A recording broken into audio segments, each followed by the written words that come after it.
Welcome to the 5th annual presentation of Journey Writers Tell the Whole Story, Queer Black History. My name is Earl Gardner, and I am the director of the 2022 presentation of this annual Black History event. The Journey Writers' mission is to provide a safe, open, and supportive environment for writers to share their work and receive constructive feedback and encouragement. Each year we present a program featuring famous and sometimes not so famous individuals from Black history. In many instances, these are individuals who may not have been fully recognized for being their entire selves. We believe that it is important to know and understand the entire person when we consider these icons of history.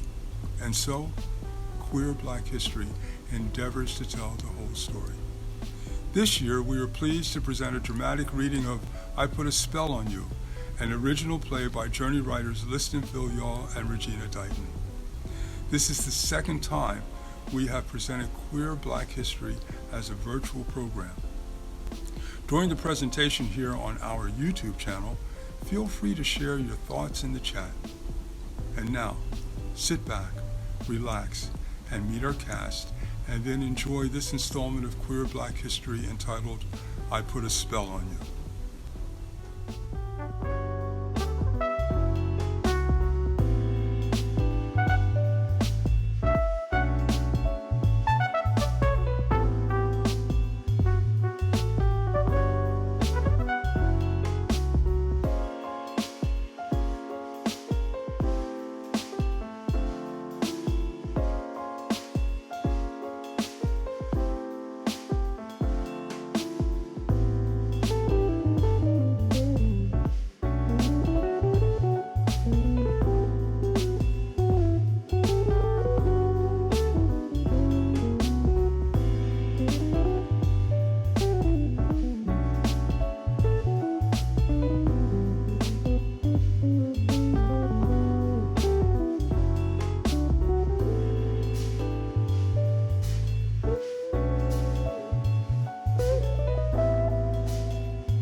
Hello, Brian, are you coming? I've been sitting here at Madame Tussauds for almost an hour. If we're gonna have time and see the exhibits, we only have half an hour before it closes. Where are you? I'm right here. No, you're not. Stop playing games, Brian. We need to get inside, look at the exhibits, and gather information for our Black History project. Ashley, I'm right here. Brian, you're always late. You know we have the weekend to finish this project. You always wait until the last minute. Then why weren't you here an hour ago? Ash, I told you I'll meet you after football practice. The coach kept us later than usual. Did the coach really keep you later than usual? Or you're somewhere sneaking a peek at Tyler Alexander, the finest player in your team? Boy, he is fine. No, Ash, I was not trying to sneak a peek at Tyler. Why do you always bring up his name? We can talk about it later. How long have we known each other, Brian? All our lives? We've known each other since we were in preschool. Right. You and I both know you're gay, so what's the problem? The problem is, I don't want everyone in my business. You see how they tortured Nick Adams because he was gay? He finally couldn't take it no more and committed suicide. Besides, I'm working hard to become a professional football player. I can't blow that opportunity. Brian, what if Tyler has a crush on you? I've seen how he looks at you when you're not looking. I doubt that. You should hear him in the locker room, bragging about all the girls that are after him. The other guys brag about the girls they slept with. So, how do you feel in that environment? I'm uncomfortable, but I join in with them. You're not being true to yourself, but I'm not going to lecture you on it. I'm supportive of you and love you for who you are, not who you sleep with. Thanks, Ash. The funny thing about it is they think you're my girlfriend. That's not funny. What did you tell them? Nothing. I let them think what they want to think. No one of the guys at school won't approach me. You're blowing my game. I got you, but we got to do something about this. We need to sit down and discuss this at another time. In the meantime, We need to start studying these figures for our project. Brian, the museum's closing. We gotta find our way out of here. We're probably the only ones in here. Wait a minute. Wait a minute. Someone else is here. How do you know? Can't you smell it? Smell what? Weed. Oh yeah, I smell it now. Let's find out where it's coming from.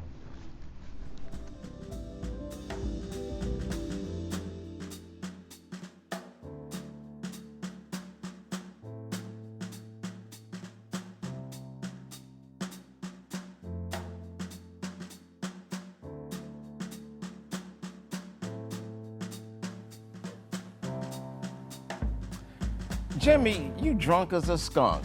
Why don't you go somewhere and sit your ass down? Nina, don't fuck with me. I'm over here trying to get my groove on. What groove? You've been stuck in that position forever. That might be true, but tonight I'm coming out. I'm gonna pour me another drink and get me a drag off this reefer. All right. Make sure you can handle yourself. Let me tell you something, sister. I know how to handle my damn self. I say what's on my mind. I always did in my writings. I'm not like Langston over there, who's careful writing on the surface, if you know what I mean. He never wrote about his sexuality. Besides, I am a creator.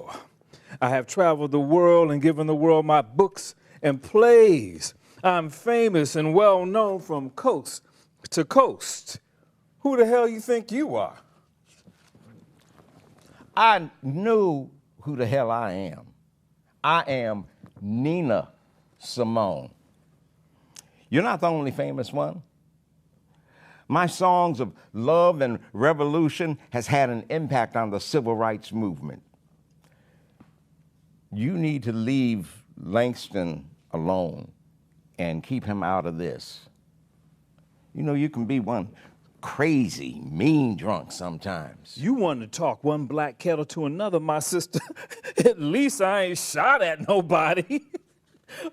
All I'm shooting are words of truth, and both of you all needed to hear that when you were in the flesh. Damn right.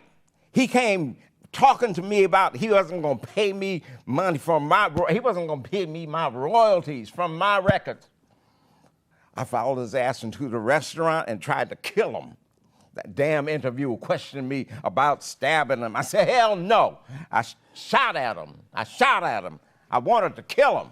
All right. Calm down, sister. Calm down. I bow to both you and Langston for having had stellar careers as artists and advantages towards race consciousness and justice. But can you just consider that you possibly would have given our people even more if you had included homosexual love in your protest art? I don't know what you were afraid of. The white establishment already hated you. Jimmy Baldwin, you are one strange little black whistling kettle. You don't act like you need your community, and it seems you don't. Bad as they talk about you, they keep buying your books, going to see your plays, and came to hear you speak. Maybe this little circle of yours is enough. Me, I need my people, far and wide. It's just too much to stand the thought that black folks won't understand me. I mean, I know they don't understand me. Why make it worse letting them know I love women and men? It's one thing to write about it, but another to sing it. I can just see the audience walking out in the middle of I Love You, Priscilla. I hadn't planned on joining this discussion, at least not until Brother Jimmy sobers up. But I feel called to back up Sister Nina. They knew. They suspected. I didn't need to tell them. They knew who I roamed the Harlem Nights with. They knew how I loved. Why bring it up? It's a risky distraction. I never thought about what it might have added to my art. I really can't think on it now. The focus was and needed to be on race matters. That's what they responded to first, what they can see, what they know. I just let them keep wondering. Of course, the world knows now the damn Journey writers are telling the whole story. Damn it, Nina. You wrote Mississippi, goddammit, after they bombed and killed the Sunday school girls in Alabama. Wrote the song at an hour after your husband caught you trying to assemble a zip gun in your garage to go out shooting whatever white people look dangerous to you. Your feelings are strong and fiery. You can't calm them any more than I can mine. What do? When the fury you feel when the cops abuse the patrons of Trudy's when you and Lorraine go over there? What do you do with knowing they rape the women and the men, beat, and then arrest them? What do you do with that? I have another drink and smoke another reefer and go to sleep. In 1988, doctor said I have bipolar disorder and need to take medicine. Now they say that's why I'm so mad. But I wonder if being black in a world where white people are in charge, and a woman in a world where men are in charge was just too much.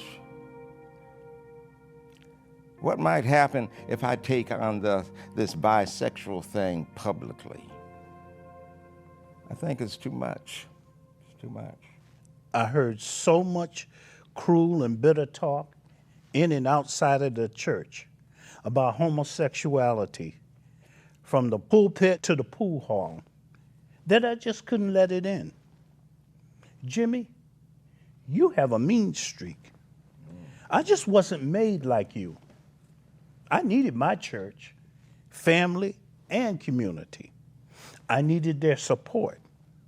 And my mind, mostly my heart, couldn't simultaneously host the pain of being despised for my color and my attractions.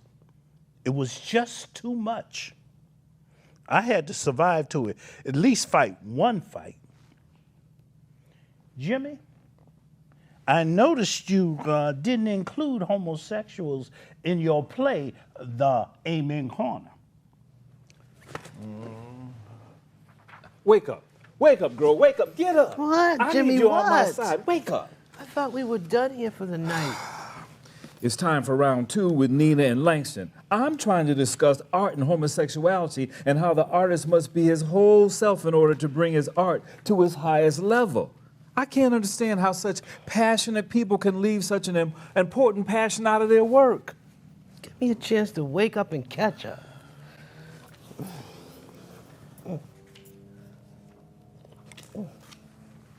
Roll me a reefer, Jimmy. I need to get myself right for this conversation. First of all, Jimmy, you need to calm down. Less drink and more smoke, you know? What we have here is a little family bonded by love and estrangement from the majority. We need to be kind to one another. We don't have to agree, but we need to be kind. Sometimes the only kindness we can get is from one another. Most of the time, the only understanding we could get is from one another, you know? You're right. As always, sweet, sweet Lorraine, you started out afraid of being open, but gradually came to express all of yourself. I think it made you a better artist, calmer woman. How'd you get from one place to another? It wasn't quick or easy, you know? It was slow and scary. All writers want to tell their story, whether in first-person narrative or through fiction. Whatever we write is ultimately about us. I wanted to put a lesbian in a Raisin in the Sun. I was warned, strongly advised, or more accurately, warned against it. I was told that the controversy over race was all that white people could stand. And it was white America who had to, back it both financially and commercially before black America could even access it. So I first became two writers, writing about race as Lorraine Hansberry, and writing as a lesbian under the pseudonym Emily Jones. I don't think I ever came out as a black lesbian writer. I came out as a black writer who stopped trying to hide or deny her attraction to women. I have nothing similar to Giovanni's Room written in my real name. All of my homosexual things were written in a pseudonym. I died before coming to that level of self-integration, you know? It's sad.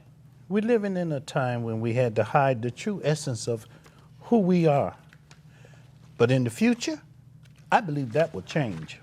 You see, I disagree with you, Langston. I think things are going to change, but people have to make them change. You know me, I say what I want and I do what I want. Always have. But we're all not in the same place you are, Jimmy. Remember, you went to France where it's more open there than it is here.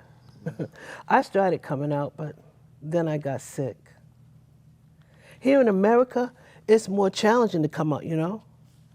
The bigots of our time have trained their children well to carry on the tradition, you know? But there's also a group of young people who think differently than in our days. They are young, gifted, and black, like the song I wrote. Based on the play that I never got to finish. Right? I always admired you and your work and appreciated the fact that you and Jimmy took me under your wings as mentors. Somebody had to do it. We didn't want you to drink yourself to death. Watch it, Jimmy. Remember, I was diagnosed with bipolar disorder. Don't make me have to come after you with my gun. You wouldn't do that to me, Nina, because you love me too much. You're right, Jimmy. Even though you can be a pain in the ass sometimes. I know. I just like to keep some excitement going on. Otherwise, it would be boring. Jimmy, how could you talk about somebody drinking too much as you drink? I don't know what you're talking about. I don't have a drinking Yes, problem. you do, and it's a serious problem at that. I don't know what the hell you're talking about. He's in denial. Don't stress him out. I am not in denial. I can stop drinking whenever I want to. Okay. Since you say you don't have a drinking problem, here, let me move your glass. Langston, you touch my glass and I'll cut you. I ain't playing with you. Langston, it seems to me I'm not the only one who's bipolar. Touch my glass and you're going to find out. Who's that out there? I said, who's that out there? You better come forward if you know what's good for you. Where'd I leave that gun? I might have to eliminate any witnesses. Don't you. Sorry, we weren't trying to spy on you. Wait a minute. How is this happening? Y'all are dead. Not to mention, you're made of wax. I put a spell on you.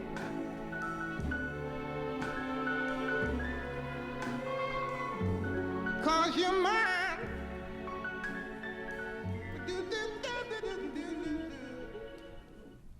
Okay, because we got locked in here and couldn't find our way out.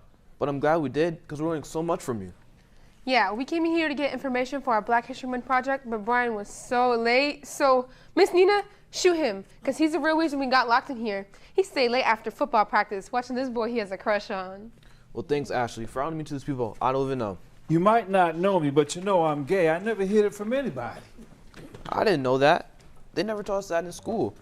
I didn't know about any of you until I came here and heard you guys talking. Well, you know now, I'm so sick and tired of these clowns trying to deny our entire humanity. So, Brian, tell us about this crush. You can talk to us.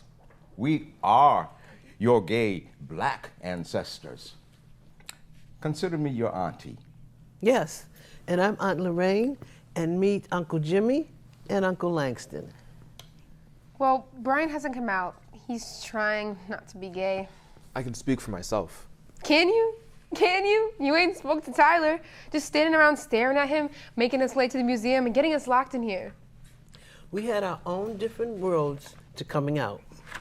Now, take me, for instance. I'm different from Jimmy. He's more outspoken. I'm more reserved. I'm so glad to know I'm not alone. I'm afraid to come out because I've seen folks bullied. And besides, I'm a football player. I want to have a professional career. Yes, I was outwardly bold, but that doesn't mean that I was comfortable inside. A lot of my bravado was fueled by liquid courage. Now, most homosexual men at the time were married to women. I had a long-term relationship with a married man. That relationship caused his marriage to end. Yet, I never really had him for myself. The men I was attracted to were always after women. I lived a particularly lonely life. I always worried about bringing shame to my dear mother, whom I loved so much. This is the Jimmy Baldwin that many people didn't know about. Well, what was it like for you women? I was married to a man, a very understanding man. He was among the first ones I came out to. We divorced, but remained friends. He supported my career and oversaw my literary estate after I died. Yet with all that support, I still came out slowly and carefully. I too feared for my career and wrote about lesbian themes under another name. No one was even trying to understand bisexuals. I never came out. My letters and diaries outed me after my death. From the closet, I followed and quietly cheered on the gay rights movement. I was so proud of Marsha P. Johnson and Sylvia Rivera. I'll tell you what, when me and Lorraine talked, we never talked about boys or clothes. We talked about Marx, Lenin, revolution. You know, real girl talk. Right. So, what advice do you have for me today? Well, Brian, you're living in a different time than we were. Times have changed. Even though you still have your struggles, it's not like during our era. That may be true. But there was a guy who came out, and he was bullied until he committed suicide. Get your supports in line. You have Ashley. You probably have more support than you think. Does your school have a gay-straight alliance? Yeah, it does. Start there. They can help you to think about how to and when to come out to family members, and more importantly, think about how to share your feelings with Tyler. Besides, he probably feels the same way about you. Listen, take it from me. Don't spend your life drinking and depressed like me. I had to struggle with just being me. Not only did I have problems with my sexuality, I grew up being told that I was ugly, a sinner, and I was physically abused, all at the hands of my stepfather. Brian, at least your family treats you with respect. And I've never heard them use anti-gay speech. What are you two doing here? How did you get here? We were here when the museum was open, but then it closed and we got trapped inside. I'm gonna need to report this. Wait a minute. Weren't you supposed to do a final check and make sure no one was left in here? Yeah, but I got held up doing paperwork. So the negligence was on your part? I don't think this will sit well with your supervisor. I think it would be best for all of us if you would open the door and let us out. You don't say nothing, and we won't say nothing. Follow me. Let's just call it a day. Don't let it happen again. We won't. I put a spell on you.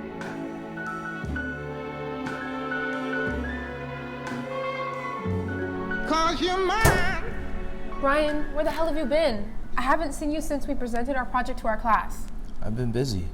Too busy for your best friend. Come on, Ash. You know it's not like that. Oh, really? Give me some slack, Ash. I've been preoccupied. And how was that?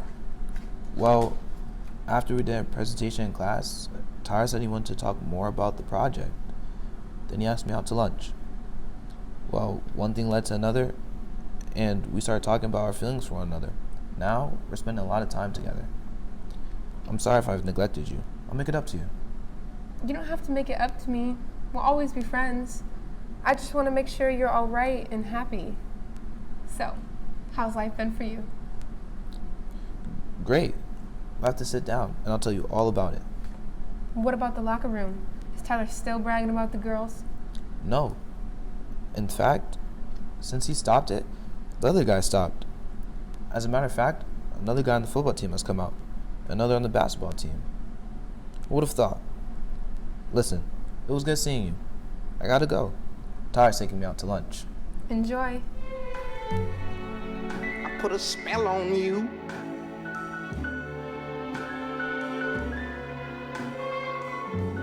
Cause you're mine. To find out more about Journey Writers and to see samples of our writing, we invite you to visit our website, journeywriters.org, where you can get more information on joining us for a workshop. You will find a complete calendar of workshop dates and times on the website. If you enjoyed the program, feel free to make a tax-deductible donation at journeywriters.org. We'd like to thank our sponsors, Connecticut Humanities and Stanley Black & Decker, and special thanks to the Free Center, Hartford. Thank you again, and we look forward to sharing the Journey Writers experience with you in the future.